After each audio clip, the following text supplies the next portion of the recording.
What we have found is if you invest in the 360 photo shoot, right? So this is kind of, you have to go through a Google certified photographer to do this. You pay a little bit of money. If you do that, it's pretty quick to go up on your Google business profile, shockingly.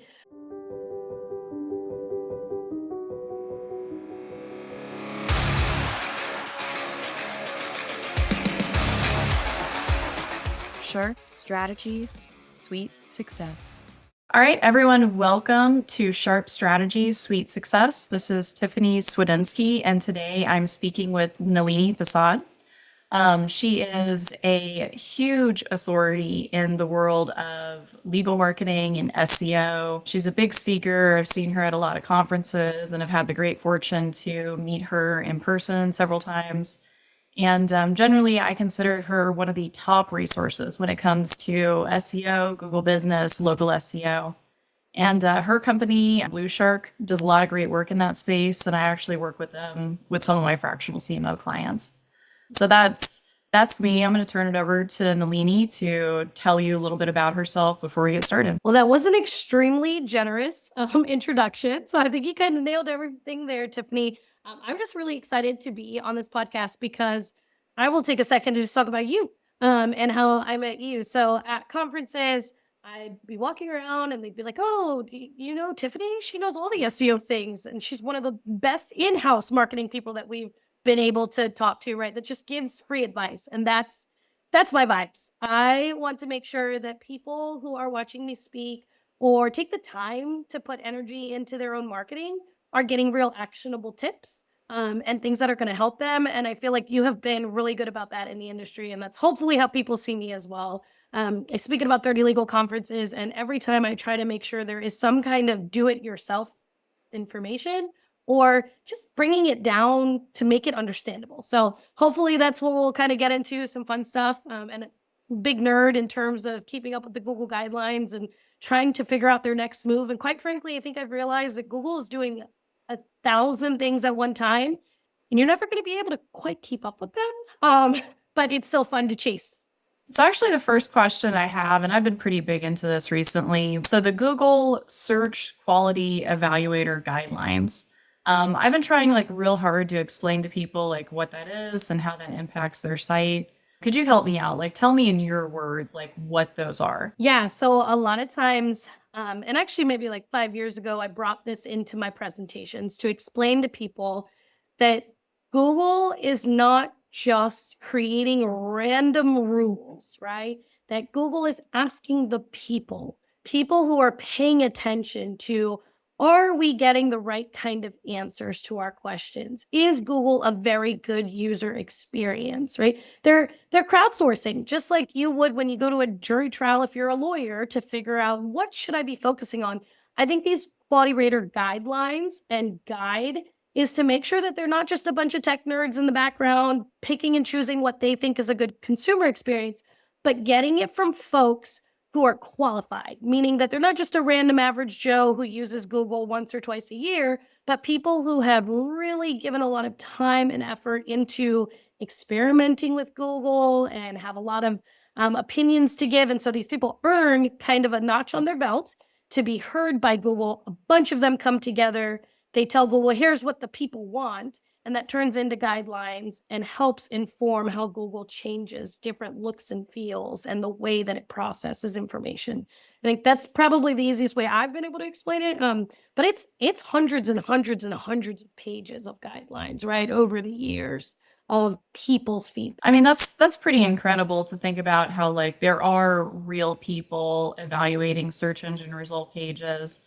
And the way and it seems unlikely. It's like, oh, why would they focus in on my small corner of the United States? But law firm marketing is one of the biggest industries online. And I looked it up. I think we're the legal marketing keywords are the fourth most expensive keyword in Google that you see. Yeah. So this industry is really competitive. And of course, Google kind of pays special attention, particularly since like law firms are your money, your life type content. I don't know how much you want to share, how much is like privileged information, but what are like some of the trends that you're seeing like with search and like with websites right now? Yeah. With this current year, I think last year, we could start from there. Last year, it was really quiet towards the middle of the year or the beginning and middle of the year, quarter one, quarter two. And it was like, you know what? We're not getting as many updates. I know Google's supposed to be putting out this overviews, AI, right? Their search generative experience. And they've just been like crickets. And I'm not complaining. I don't like algorithm updates. They shake things up. People get very upset about it. But then summer hit and Google was like, boom, we have the overviews rolling out to most people. We have the search generative experience rolling out to people. And guess what? While we were quiet, we were doing all sorts of AI things on the Google business profile as well. And I think they came out swinging in the second half of last year with all the stuff they've been quietly kind of figuring out and doing. Where I'm seeing this year that it's funny you talk about the quality raters guide, because I think the year of 2025 is focused on getting user generated content to understand businesses better. So this is my like highlight of this year. There's now buttons and it's rolling out slowly to different people, but on your Google business profile, there's a button that says post. And they want any kind of consumer to talk about your business and learn about your business from a consumer perspective, right? Not just kind of saying, oh, well, they tell me this on their website, they must be the best lawyer, but they're taking it a step further than just reviews. And I hope we get a chance to talk about reviews and all of that. But, you know, the more that people have 1,000 reviews on their website and they get 100 a month, Google's kind of saying, I don't know if I trust reviews anymore as much as my key indicator. So now I want people to be able to post on this piece of your GVP and that piece of your GVP and learn about you from all different aspects. So this year, the trend that I see is making sure that you are controlling as best you can your consumers that are talking about you out there, your reputation online. Google's going to pay attention to that. You know, one thing I made some TikTok videos today because I have to basically. And one of the things I talked about is just getting your brand mentioned more often other places on the internet. Just it's more than just backlinks. It's kind of about building a reputation. Can you talk a little bit about that? Yeah, and so I think maybe like 2, 3 years ago, I started talking about linkless mentions just to kind of drill into folks that it's not just about getting the backlink, the physical backlink, the hyperlink from someone else's website to yours, but it's really about getting your brand name out across the internet, right? The brand name that matches your Google business profile, because at some point, and this was bold predictions, right? I was saying that Google's going to be able to just see that you're mentioned on 400 really strong websites, and there doesn't need to be that URL connection because it's going to get savvy. And while I don't particularly have case studies on linkless mentions yet, I do think that there is this branding push. The more that Google can find about your brand, the more it can understand you even without the links. And one piece that I think might tie this together is with the AI component on your Google business profile. Google is now going into your description section. That used to be a place where only you could type in the words about your business. And Google's updating using AI, the information it can find on the internet, replacing your description potentially, right? And where is it finding that? So that's where I don't have the black and white answer, but I'd have to venture a guess that says they're finding it from sites they're seeing your brand mentioned on, which means we're probably close to them seeing that, right? It's more of a PR play than just that backlink. Yeah. It's probably easier than ever for Google and other search engines to just like track and monitor brand mentions outright. And you know, backlinks are cool. Like backlinks are super fun and like we should all pursue backlinks. But for me, like that sometimes just becomes like a checklist kind of project where it's like go to each of these websites and get a backlink. And that's not as potent as like getting a full page bio on another website or getting your staff, your attorneys mentioned on another website. And I mean, for lack of a better term, I think we've all been kind of sleeping on that for a while, kind of chasing the whole backlink picture or backlink building, I guess. So on the note of Google business, like what can business owners like uniquely business owners do to help like their Google business listing? With regards to the Google business profile, I do think the business owners still have a lot of autonomy on that, right? Even though the AI is pulling information in, there's all these different fields and features that we should make sure you guys are logging in and filling in. Some of the more important fields that are, I think, part of an actual ranking algorithm right now, the service areas, making sure that there are 20 different neighborhoods or cities around you that you want to tell Google you service, making sure all 20 of those are filled in. I cannot tell you how many people I go click on their Google business profile and only see they've mentioned 3 neighborhoods, or you're mentioning counties and states, and really you want to get granular and make sure it's a neighborhood, a service area that you see on a map, right? That's one of the biggest pieces. Number 2, the services field is constantly evolving, which makes me think that it's either pretty close to being a ranking factor or, going to be one, but it at first would allow you to just put like automobile accidents and personal injury and divorce lawyer. They were keywords in a drop down. Last year, they created a custom field where you could actually get very niche in what kind of practice you do. So you could say high asset divorce, right? You could talk about maritime law, product liability. And I think now it's even further that they're allowing you to put descriptions and all these other little pieces. So go in, play around with service areas and services, because those are 2 of the fields where you're giving Google the most information about what you do and where you do it. What about like photos? Like what kind of photos should business owners be uploading? Should they be putting a lot, little? How does Google react to those? Yeah, I can tell you what I know about photos, and then I'd love to hear from you as kind of a person that's seen many different strategies. Photos sometimes are the bane of all businesses' life experience because it is so hard sometimes to get those photos updated. You can change them in the back end, and you'll find that maybe they aren't updating quickly. You might have to go through support to do that. What we have found is if you invest in the 360 photo shoot, right? So this is kind of, you have to go through a Google certified photographer to do this. You pay a little bit of money, but what we have found is if you do that, it's pretty quick to go up on your Google business profile, shockingly. And then it's kind of easy to get the rest of the photos that are there cleaned up as well during that one fell swoop. Hey, we got the 360 video.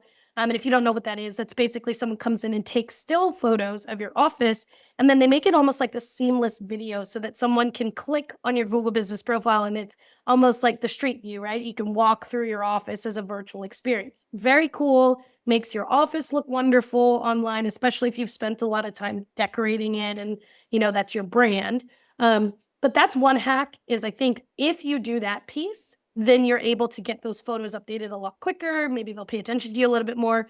The other thing that I recently saw with the AI is that Google is automatically pulling in photos from the internet, and it could be from your reviews. If folks are keep like snapping a photo as well of your office when they put that review on your GBP, it might pull it in, it might change it around. So a little bit of control might be lost there on that piece, but yeah, that's my biggest hack right now. I don't know, have you seen another easy way to be able to update those photos?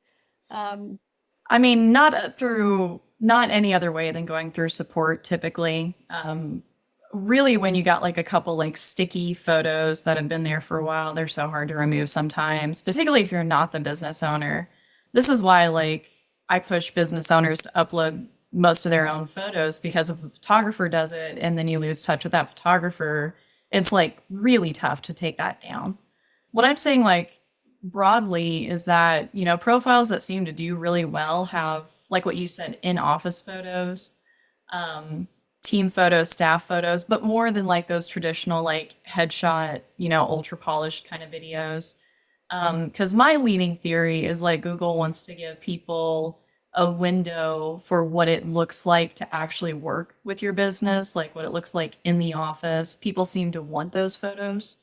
And so it's more than just like, posting a video of your reception would be a good one, but it's more than just like keyword stuffed images with your headshot. and things like that. It's really more about like how can you give them that pre-experience in your law firm. At least that's what Yep. I see. Yeah. Yeah. On that topic too, I know we're talking about SEO, which is that organic piece, but the local service ads, right? The paid at the top that look like the local 3-pack, so people kind of trust them.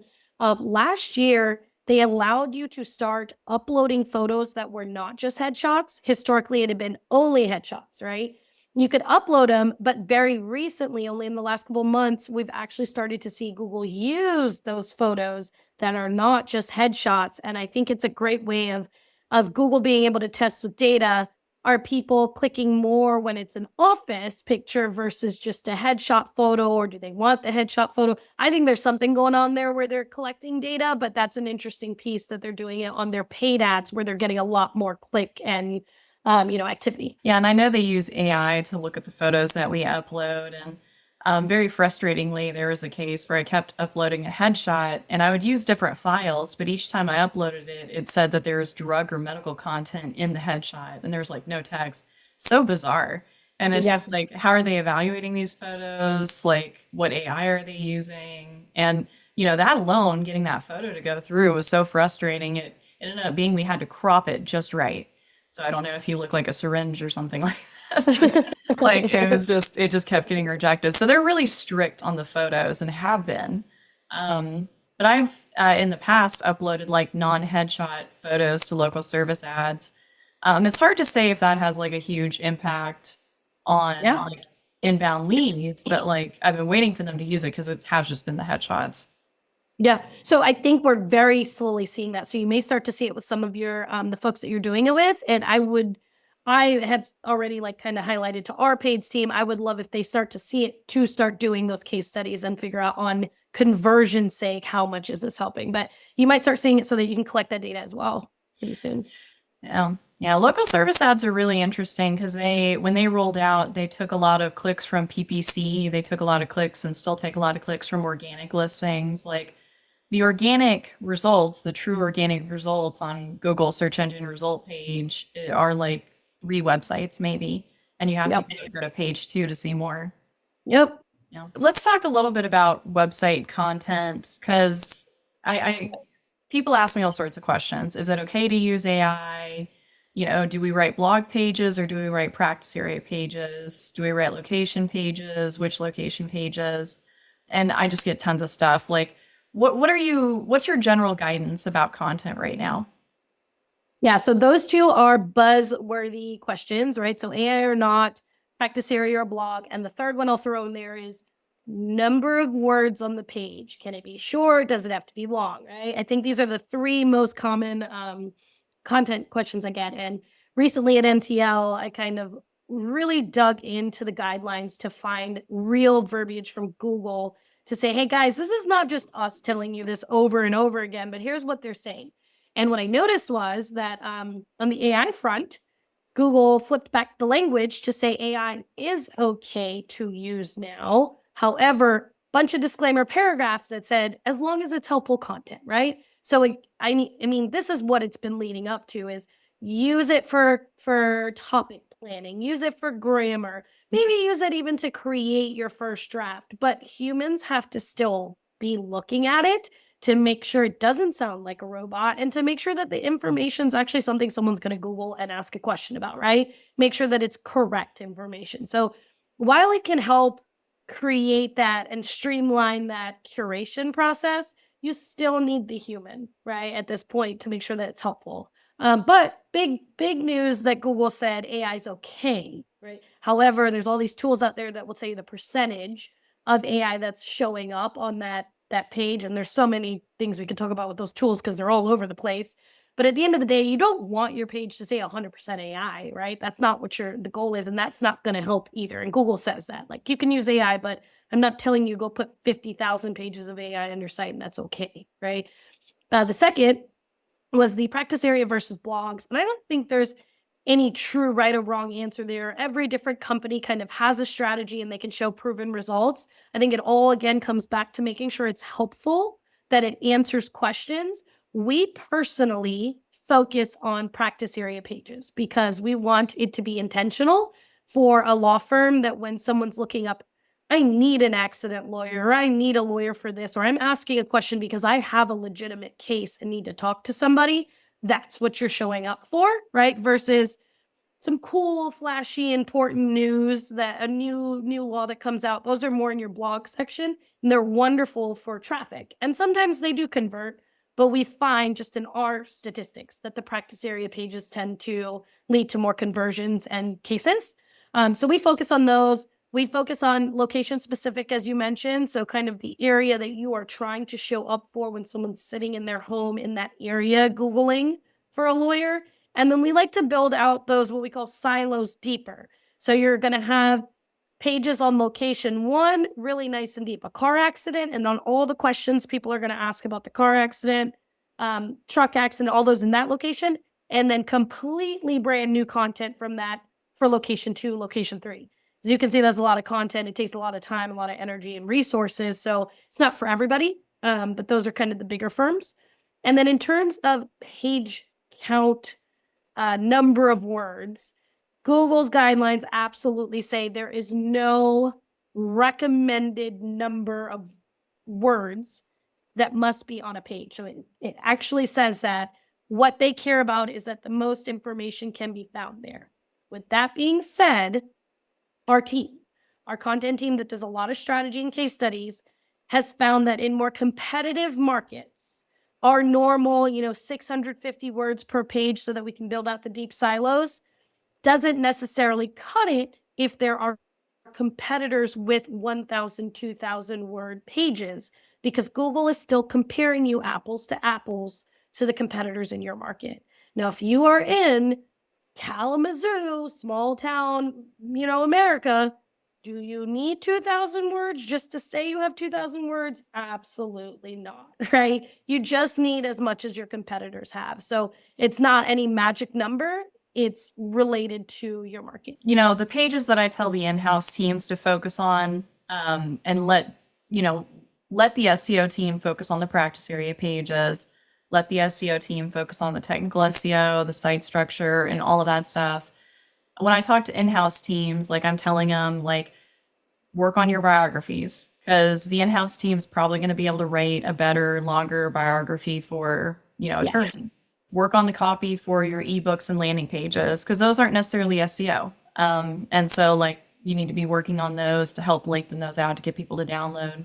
And as far as content length, I'm really glad that you pointed out, if you're in a competitive marketplace, don't ask how short can the content be or how long does it need to be. Look at your competitor and see how many words do they write, and your number needs to be whatever's bigger in that one. You need to talk about, go more in depth, write more, answer more questions, but just generally more, because you're not competing. You're not trying to meet a Google standard. You're trying to beat your competitor.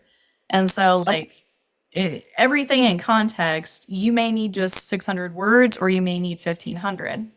And these other pages, SEO companies may not do blogs. It's easy for an in-house team to write a blog, but also you don't want to cannibalize content. You don't want to take, important juice away from those practice area pages. It's so complicated.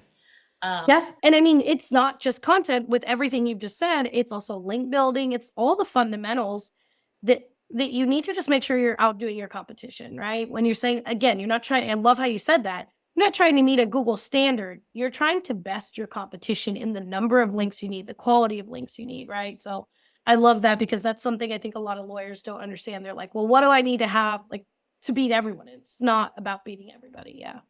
20,000 words, I guess. So when your team is working with law firms, when you are working with law firms, what do you need most from the law firm teams that you just can't get yourself? What are you asking the marketing teams to do for you? That's a great question. And I love this topic, because I'm going to answer your question and then another piece that I think, right? So from the law firm, we absolutely need them for ethical purposes to approve the legal part of the content. We can write content till the cows come home with what we need in keywords and knowing what people are searching for and writing on the right topics, right? but we need you to make sure that that legal is correct. Even when we have JD writers writing this content, they might be looking up information, but your law of the best, right? Your state's law better than everybody else. And not just that, but you also know the way you treat a case within that practice area. So it might not just be saying, yes, this legal is correct, but it's, hey, this is actually how I've applied it in another case. And the more you put very specific information like that in your pages, the more you set yourself apart from the competitors and the more you're telling Google, hey, I've handled this before, right? So that is a very big piece that we need from the lawyers themselves. From the marketing folks, it's needing both sides, transparency in what is needed and wanted, setting expectations and sticking to them, and communication. So if there's one little thing that your SEO agency has done that has just upset you and it's like, this is not right, it's making sure that you have someone in that seat who's willing to raise their hand and have an adult conversation and say, and I didn't like that, or I didn't understand why you guys did that from a strategic perspective, right? And a lot of times you will find that the people who have stayed with an SEO agency for 5 to 10 years, who have had that success and continue to grow, have someone in that seat that's not the lawyer, right? That can be scalable, that can truly, police an SEO agency and stay on top of them. Maybe that's not the right word, but to actually really build a relationship that's built on trust and saying, if I have a great idea, I want to tell you, I want to trust you're going to tell me whether that's good or bad. You're also going to explain when something bad has happened or good has happened to me and explain why it's happening, right? So I think just having that open communication is huge with the firm. Just that mindset is a big piece to success. And the piece that I was going to say that's outside of your question but related is that I always hear people say, well, you know what? I'm going to hire a marketing director, so I don't need an agency. I'm going to be fine now, right? It's like, wait a second. Explain what you mean by that exactly, because now you're going to have one human in your firm who you think is going to do the work of like at least 10 in an agency that's working on your firm, right? And a part of me just wants to say the most successful firms have that director position and work with an agency, right? So that you have this mastermind individual in your in-house team, wonderful, and then they get to steer the direction, but have somebody to delegate to. So I think don't always think that that's a replacement. You would need a whole department, I think, a couple of people dedicated to it, a real structure. But wonderful when you're able to hire someone like that in your firm, because it's only going to make your investment in an SEO agency much more fruitful. I love it when law firms have an in-house marketer. I feel like Yes. if you're going to grow, you absolutely need, Yep. one dedicated in-house marketer. But my heart always sinks when I hear, and they're going to do my SEO, or and they're going to do my PPC. Because like I have pretty good experience in both those realms, and Mhm. I couldn't do it so like I couldn't do it solo for any one business. And it's not just a matter of like how much you know about SEO or how much you understand about PPC. It's about like how much can you do, because there's a lot to be done in like technical SEO, maybe not like all the time, but there's a lot of stuff to be done there, a lot to do with content, backlink building, maintaining the business listing. And I feel like a lot of marketers or businesses, when they work with an SEO company, the issue is that, the business owner gets busy, the marketer gets busy, they focus on other things. And then all of Mhm. a sudden, like they remember they have a website and SEO company, and they're like, well, what the hell have you guys been doing? And it's like, probably a lot. You just, were disconnected from it for a while. And, I feel like you have to respect that a lot goes on behind the scenes when search engine optimization that you don't see. It's more than just probably the Yes. little bits that you know. And like, it's not a job for one person. It's a job for a team of specialists if you can, find them. And, most businesses aren't going to bring that in-house. I know of like big regional law firms, ones that like dominate a whole state, and like they don't have in-house SEO teams usually. And Yep. yeah, so that, I mean, it's really honestly like if you have an in-house marketer, like I'm telling people, like have them do social media, have them do email marketing, have them work on your referrals, because like that's stuff that's probably like much easier for them to handle. SEO is just like too big for one person for sure. And have them be the think tank. So exactly what you said there. If there is basically one thing that a lawyer watching this hears who is thinking about building out their marketing team or putting the real investment you need into a very good marketing director or coordinator manager, whatever it is, I think it is reimagining that position and what you want in that position and really thinking the person I want in this role is a think tank.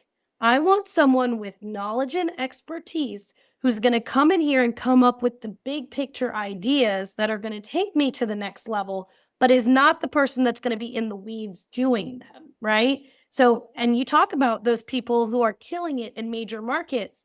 What they have is a fractional CMO, right? Where they have someone high level director who is the big picture thinker and then delegating it to a team, as you said. And if you really want to take it to the next level, that's what you're looking for. You're not looking for someone who's going to do all this, all the tiny little things and think that they can do all of it.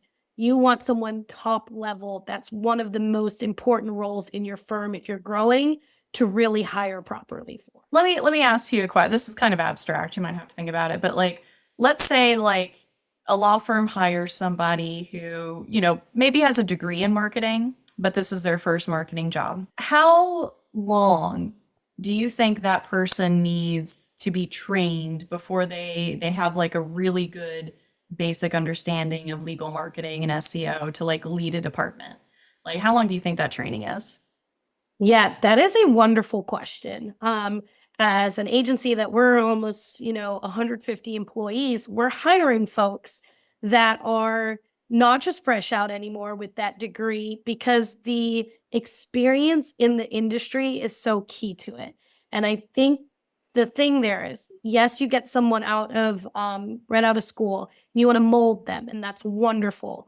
I do think that if they are fresh into this industry, it's going to depend on the individual and how fast they pick up. But I think that they have to go out and meet other people who are doing their role in the industry to really see how this works and to understand the competition level in this industry and how a firm operates, right? Just the way that a PI firm, their contingency, it's very different in how they make their money, right? So you have to know that from the beginning. I think there's a much longer learning curve than the lawyers understand when hiring someone fresh out of school or even fresh out of a different industry with a ton of marketing background. The principles are there, the ideas are good, but how you apply them to the legal field, the little nuances that a person who's in the legal industry can do with those ideas could be the difference between growing 10% or growing 30%, right? So I think there's a longer learning curve. I would say that they need to get out into the industry at least once or twice, have people who have been there to say, here's what I think my ideas are, and learn what's that little difference you do because it's the legal industry. It can happen in 6 months if you have someone really going to conferences and talking to other people. It could take a year, but I think that they definitely have to be exposed to the industry outside of you, the lawyer, because you're not training them day in and day out. You're just not spending the time. 6 months to a year, I would say you could have someone really, truly there who understands the industry and has the background of the marketing to make it beautiful. Yeah. You know, it's funny that you mentioned like having them go and attend conferences and go out because like that's really important. And you know, I've been kind of same as you. I've been like consulting with lawyers about marketing, talking about marketing for a long time. I've met, you know, those marketers who are really new and sometimes they step into the role really confident and then they go to the conference and then they kind of get like starry-eyed a little bit because they realize it's not like selling a product. It's not like promoting a gym or an influencer. It's really different and almost really specific to lawyers. Yep. And you know, so yeah, I think 6 months to a year, and that's actually what I had in mind. So that's perfect. I will say for us too that I have seen the light switch go off in having folks who work on links and content from Blue Shark go to a conference. So they don't see that side, right? You're like, usually the salespeople or the speakers are out there at the conferences. The account managers, even, I think it is so important for them to go out there because it's exactly what you said. is that they learn that this is a brand that's helping people. There's a different way you're going to phrase that question. So when they're going over those reports with the client before they go to a conference, they're like, well, here's all the leads. This is great. This is great. When they have gone to a conference and seen this and they come back, they're now like, I understand why this lead isn't great for you. And so we're really looking at quality of leads. And I think that maybe the content on this page should be more specific to this. All of a sudden, there's just those pieces that click so much more. And it can be taught, but I think it is so much easier when you let them see it in action. We absolutely see a light switch go off, and it's different for our team. And they also feel more motivated. They're out there, and if they get to know the practice area and the firm, they realize it's a livelihood, it's a human, you're not just a website, right? So I think for people even in-house, when they get out there and they see who you are in the industry and what you provide to people and really understand that service versus a product, like you said, I think they just work harder because they're bought in, right? Well, and there's something that comes with like realizing like you're not the only law firm marketer out there, not the only law firm marketing director. There's like a community of people who, and everyone's kind of on their different, tracks. Like I remember getting started and like the marketing directors that really had it together. I was just like so in awe of like everything they knew and how all the pieces fit together. And like it's hard to know like what you're aspiring to until you've seen like, oh, this is the role and this is what it could be and this is who I could be. And when you get out there and meet people, it's really nice. You just get that you get to meet all the personalities, and it just the person, meeting people just helps you do the job better in a way I can't quite explain right now. But yeah, it's really It motivates you. It motivates you, and it also makes you feel like when you leave with the contact information of that other marketing director in a different state, right? And you know that, I mean, in a way, it's like if I'm having a rough day at work, I can tell them about what I just went through with the law firm and that it's not working out, or I'm not asking the question the right way. I'm not able to promote what I'm trying to do.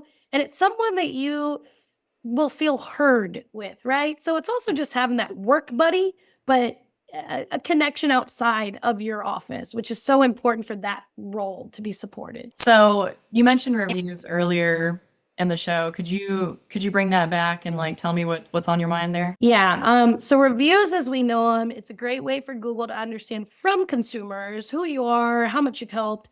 The other way that people look at reviews is I got to get the most reviews in my market, right? And so when I show up in the local 3-pack, that my review count is higher than everybody else, and I'll get the phone call and I get the best case, the quality, all wonderful things. So people have been on this rat race to make sure they're squeezing reviews out of everywhere they can. And along the lines, this became a game and people started to say, well, how can I get a pretty not spammy review by doing this or doing that, cutting corners? And so Google has seen this happen across most of the major markets, and they're saying, well, this is probably not the easiest way for me to determine anymore who is the best, because there's so much spammy stuff going on. I think almost if we go back to like link building, when people realized links were important, they found all the shortcuts and ways to do it. And Google had to scale back and say, well, now we got to make it harder, got to make it more difficult to do this, right? So last year, August, they updated guidelines, and there started to be 3 different ways you could be punished if they found out that you were doing spammy practices to get these reviews, right? A couple, and then all that you guys can like look up or whatever. But one of them was they could literally put a little tag on the front end of your Google business profile that said, this business is engaging in spammy reviews. And if you're a lawyer, you're a law firm, that is the last thing you want to be branded as, right? As a fraud. So they kind of made these rules pretty serious. We started to see in December, people get notifications that said, hey, you're on our list. We saw some stuff going on and we don't like it, but they weren't being punished. They were just being warned, right? Now, how Google is figuring out what is a good review, a bad review, what filters they've set up, what words they're looking for is still not written, is not 100%. We kind of have ideas. We've seen some literature out there what they think it is. But we saw in January, and I don't know if you have more information on this, but there was a few days where people lost a ton of reviews, where people stopped being able to get reviews. And what we're being told by Google is it was a glitch. right? That's part of this creating the bot to have the filter. But what I see when things like that happen is they're about to let it loose, right? Once they figure out the glitch, I would make sure that you are not doing crazy things with those review counts, because you can very quickly go from the one that owns LA, Miami, New York with 1,000 reviews to someone who's in the doghouse, right? And that's a lot to lose. So that's what I've seen. I don't know if you have more information on it. It's all pretty new. We haven't had anyone, knock on wood, have any issues truly, but I've just been seeing and reading about it with other folks. Yeah. Well, I can only tell you what I see in the data of the law firms I look at, and I use Bright Local to and their search grid report to see like how well is a business ranking, how well is the business's profile page ranking. Mm. And one thing I've noticed, and I'm sure you have too, is like it's not always the law firm with the most reviews at the top of search. And in fact, it's quite common for me to see a law firm with 1,600 reviews get outranked by somebody with 39. And looking at that, and Bright Local also says like, okay, how many backlinks they have, what's their authority, and some other metrics. And you look at these, and sometimes it just doesn't fully make sense how they're making choices of who gets to be the top and who doesn't get to be in the top.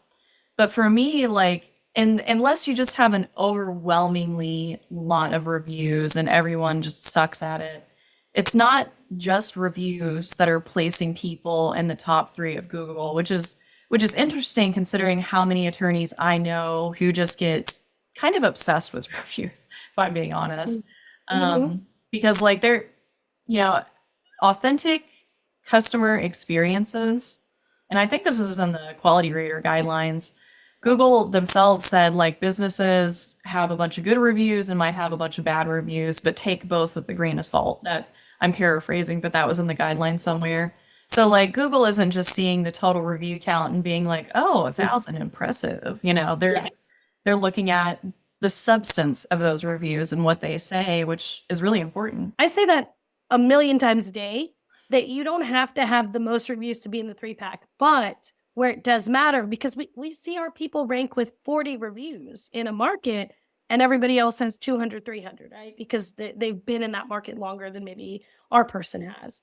But at the end of the day, the reason that the reviews count and matter is for the conversion's sake. So it's been that rat race I kind of mentioned where you still want to keep up with the Joneses just so you get a shot at the phone call. But I can't stress that enough. It's not just the review count, right? So don't just think, let's go get 1,600. And also that's just unnecessary. Go get more office locations and spread them out if you're going to do that, right? But yeah, it's time and time again that we see people, if you look up any market, you'll see there's somebody that has 50 and then there's someone with 400 and 200, right? It's never, and if you hit more businesses, it's never just perfectly in line with who has the most reviews. And so I try to get that into people's heads as well.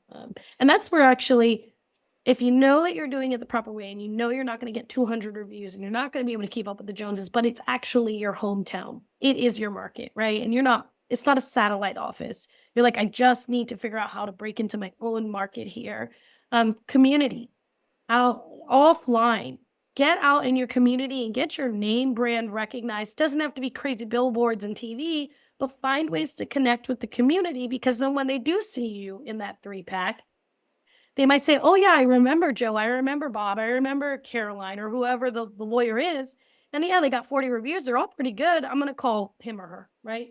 Yeah. So there's still ways, even if you don't have the top number of reviews. And who knows, those people doing the crazy reviews might fall from grace pretty soon, and your 40 might be pretty strong because you did it the right way.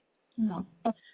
It is really interesting how impactful in-person appearances are. And then like, for me, like when I look at Google results pages and look at all the businesses, like it's so rare to see a law firm that has like 3 stars or 4 stars. Most everyone has like 5 or 4.5 or something in that range.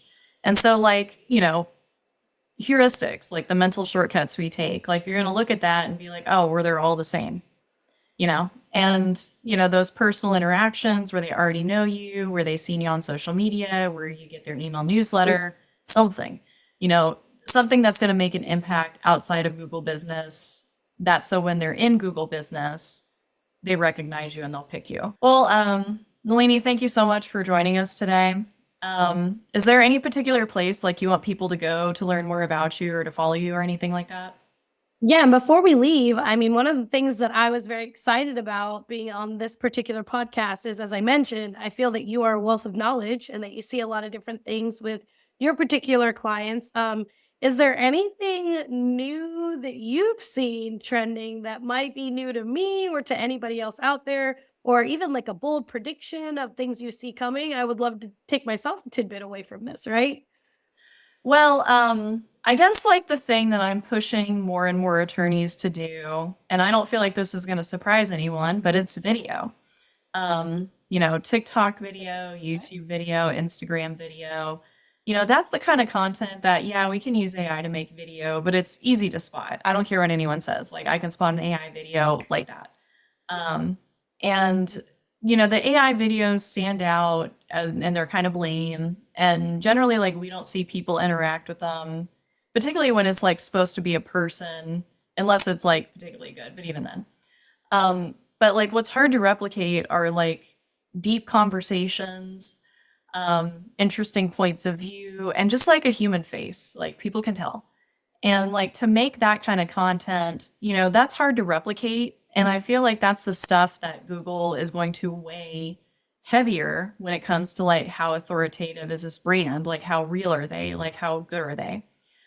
So if you have like a lot of content that's like hard to mass generate but has that personal touch, I feel, and maybe this comes in like I've heard forever that Google maybe sometime will incorporate social signals into the algorithm.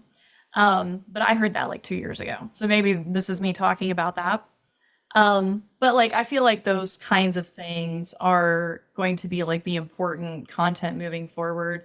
And people ask me like, should we put the videos on the website? Should we put the videos here, there? Where should they be hosted? And for me, I feel like people should stop thinking about like their website like being, this end all be all, and just like broaden that to think about their social media channels, Google The business brand. profile, and just their overall online presence. And the website's, an important part of it. But it's just one part of it, I guess. And so I think that's the freshest information I got at the moment. No, and that's a great one. We didn't touch on video, and I think that is huge. And the questions that you said are, I think, what people are still figuring out. Should it go on the website? Should it just stay on YouTube? What kind of optimization should you be doing? And I have been saying now for 2 years, so hopefully we're closer, right? My bold prediction has been that there will be a video carousel. I think we're closer with the search generative experience, that new page one, that there will be a space that has 3 videos that answers your questions as people do those more FAQ style, 15-second, 30-second quick snippets. I'm waiting for that to happen so that I can just like put out something that's like, I've been saying this for like 5 years and it's here. And everyone who took the time, as you said, to make those videos not AI heavy, but to make those videos of themselves answering those questions, here's your payday, right? You're finally going to get that visibility on page one. So And it really doesn't have to be polished anymore these days because polished videos look produced and produced videos looked well produced or fake almost. yes. Like the stuff you record with your camera almost seems exclusive. And so like I keep trying to get, just get behind the camera, don't fret about it too much. It'll still have the impact you want it to. It doesn't have to be a commercial or whatever. Yeah. It's funny that you mentioned that. I just had 2 conversations in the last 2 days about this, and it wraps all around the authenticity idea and people wanting to be more authentic on social media. And so having the phone and doing it, you're like, oh, I didn't set a date, do my makeup, go, or get made up if you're a man that's done the videos too, right? And go and bulk shoot for a full day and pay a ton of money to have this production. But it looks like, man, that could have just been done yesterday. It could have been done a week ago. You don't know. And especially when it's a testimonial, it looks like you didn't ask or prepare that client in a studio setting. But in fact, they maybe sent that to you yesterday because they just genuinely wanted to tell you quickly how great your service is, right? Yeah, that is such a big key. And I would love to see some data on it. I haven't seen it yet in terms of A/B testing, production versus a couple of like iPhone videos for TikTok and Instagram. So the person I was talking to actually does a ton of production, was bulk recording here in Orlando recently. And so he was like, maybe I will. Maybe I'll do 5 like this and 5 like this. And I circle back up, see how that worked. Yeah. For me, it's easier to create these things in silos. Like create a style of video or about a particular topic, see how it does. If it does good, try to innovate on it. If it doesn't do good, then try to not replicate the parts that were good, I guess. Um, there's a question I'm surprised I almost forgot to ask you, but like, have you guys started digging into like how to optimize for ChatGPT or how to optimize showing up in ChatGPT? Because I've been talking a little about that. I'm curious what you have. Yes. So I just put in a case study idea to the team like 3 days ago about this because we started to hear trickle in that a couple of our clients are saying, "Hey, someone actually called and said they found us from a Chat GPT search." And it's signed, and like, how can we get more of this? What can we do with this? Right. And so I was like, hearing it from a few different people. And then we are starting to go through. And what I want them to do is go check best lawyer in town or these different like queries in ChatGPT and see how well our clients are ranking, see which ones are not ranking, and let's figure out if there's something we're doing for one over the other, in terms of testing things, right? To kind of get some more information on that. But I will say that Blue Shark invested in an AI team. So just a set of folks about a year and a half ago, it was March, oh shoot, 2 years ago now in March, to start testing everything, create our own GPT. We're doing all sorts of bot things, and we're looking at every AI program to even streamline operations, right? Things for the company, not just the SEO. But we dedicated time to that team. We have not released it to be used on any client's information or their site yet because we want to be super clear that Google's okay with that before. But we have lots of cool programs we'd love to start testing once we think it's okay. And the Chat GPT item, we've definitely tested quite a few items. So if we get results here that, most of our clients are already on there, things we're doing regularly is helping with that. Maybe see if we can try these other things with the other clients. Yeah, I think there is going to be a way to optimize for it. I don't think anybody's quite figured that one out yet because nobody can test it quite yet without risking losing rankings on a really good site, right? So, but there's firms ranking out there, there's firms getting cases out there. So if people watch this and they want to go to ChatGPT and say, who's the best PI lawyer in my neighborhood or and say the market name, it'd be interesting to see if some folks are using companies and not in there, or if they've tried something and they're in there, or they test and measure. Yeah. Yeah. It's funny. A lot of people have said the same thing to me, like around January, February, we've started to see traffic from GPT or clients from Chat GPT. And just like really at the beginning of this year, like I'm just hearing it more and more. So it's funny, like you kind of had the same experience, like it's starting, a little bit, but They're growing.